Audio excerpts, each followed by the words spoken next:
ایمان جو ہے اللہ پر اور یقین اس بات کا جو کچھ ہو رہا ہے اللہ کے اذن سے ہو رہا ہے، اور یقین اس بات کا جو کچھ اللہ کر رہا ہے اس میں خیر ہے، بیدک الخیر۔ چاہے مجھے ایک بات ابھی ناگوار گزری ہے، مجھے تکلیف پہنچی ہے، اللہ کے اسکیم میں the higher level scheme of things, divine scheme of things کے اندر اس میں کوئی نہ کوئی خیر ہے، تم جانتے نہیں۔ اس کو کھولا گیا۔ پہلی بات تو یہ ہے کہ تمہیں خوشی ملے، راحت ملے، مسرت ملے، یا کوئی غم ہو یا رنج ہو یا دکھ ہو، دونوں حالتیں برابر ہیں، اس لیے کہ دونوں میں آزمائش ہے۔ کبھی وہ دے کر آزماتا ہے، کبھی چھین کر آزماتا۔ دے کر آزماتا ہے، شکر کرتا ہے کہ نہیں، چھین کر آزماتا ہے، صبر کرتا ہے یا نہیں۔ عارف جو انسان ہوگا، اللہ کو پہچاننے اور جاننے والا، وہ چٹان کے مانند ہوگا، ہوا ادھر سے آئے یا ادھر سے آئے اسے کچھ نہیں کہے گا، اچھی بات آئے بری آئے کوئی پرواہ نہیں، اس کا اللہ کی طرف سے۔ ما اصاب من مصیبت فی الارض ولا فی انفسکم الا فی کتاب من قبل ان نبرأها۔ یہ مضمون ہم بڑی تفصیل سے پڑھ چکے ہیں سورۃ تغابن میں۔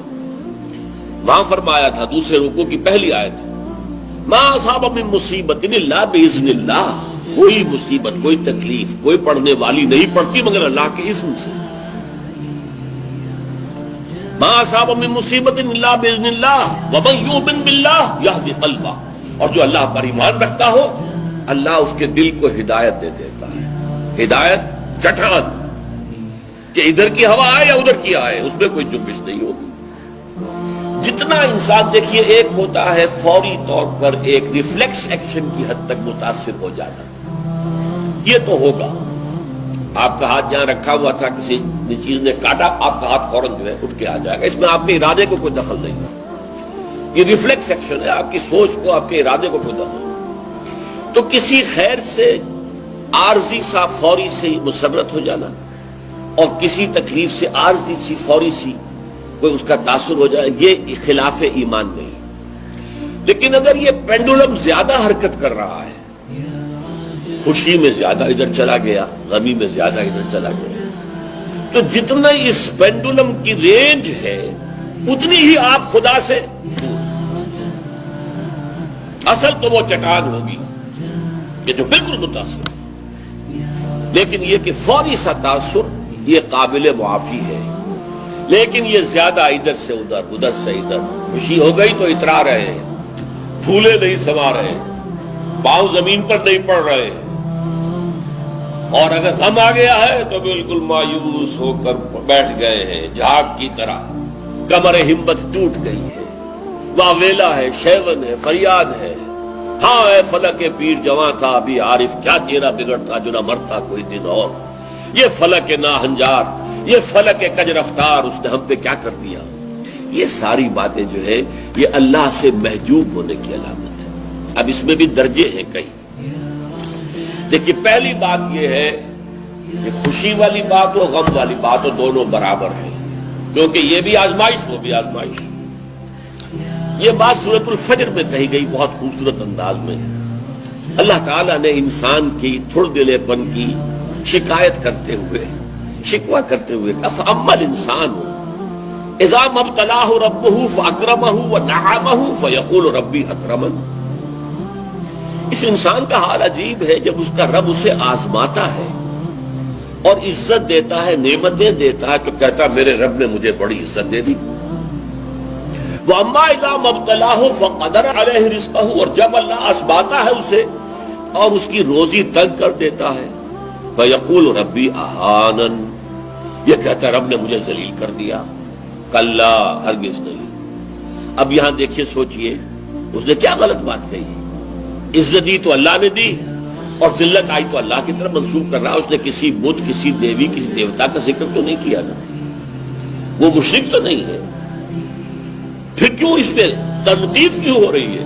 فَأَمَّا الْإِنسَانُ إِذَا مَا ابْتَلَاهُ رَبُّهُ فَأَكْرَمَهُ وَنَعَمَهُ فَيَقُولُ رَبِّي أَكْرَمَنِ، وَأَمَّا إِذَا مَا ابْتَلَاهُ فَقَدَرَ عَلَيْهِ رِزْقَهُ فَيَقُولُ رَبِّي أَهَانَنِ۔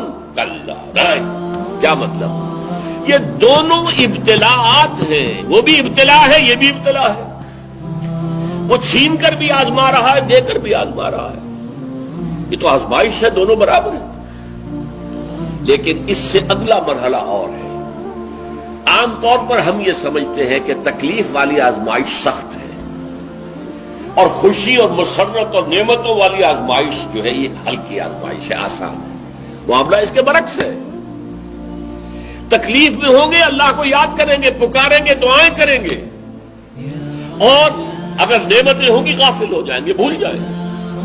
کون سا امتحان زیادہ سخت ہوا نتیجے کے اعتبار سے؟ تکلیف والا امتحان زیادہ سخت نہیں ہے۔ مسرت، کثرت ہر شے کی، یہ چیز زیادہ نقصان دہ ہے، زیادہ بڑا امتحان ہے۔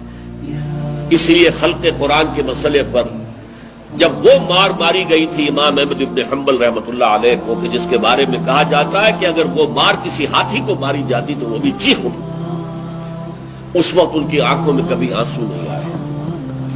پھر جب حکومت بدل گئی اور اب دارالخلافہ جو ہے اس میں وہ شخص متمکن ہے کہ جس کا نظریہ وہ خلق قرآن والا نہیں ہے، اب خلیفہ ایک آدمی کو بھیجتا ہے اشرفیوں کی تھیلی دے کر، یہ ہدیہ ہے، یہ نذرانہ ہے، جا کر احمد ابن حنبل کو دے آؤ۔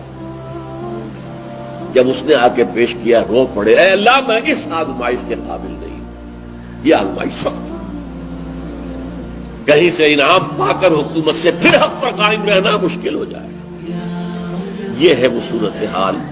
ما اصاب من مصیبت فی الارض ولا فی انفسکم الا فی کتاب من قبل ان نبرأها ان ذلک علی اللہ یسیر لکہ لا تأسوا علی ما فاتکم ولا تفرحوا بما آتاکم واللہ لا يحب كل مختال فخور۔ اور اللہ تعالیٰ کو شیخی خورے، فخر کرنے والے، اکڑنے والے بالکل پسند نہیں۔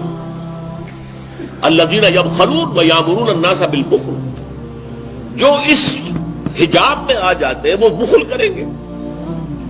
دولت ہی سب سے بڑی شے ہے، سنبھال کر رکھو، خرچ کرو گے تو ختم ہو جائے گی، دولت کی بنیاد ختم ہو جائے گی۔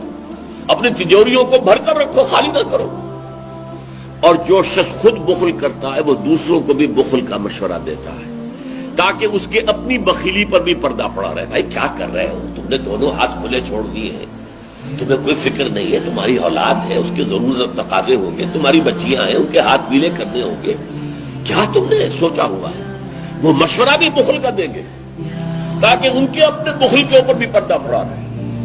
یہ وہ کیفیت ہے کہ جو پھر محجوبیت کے اندر پیدا ہو۔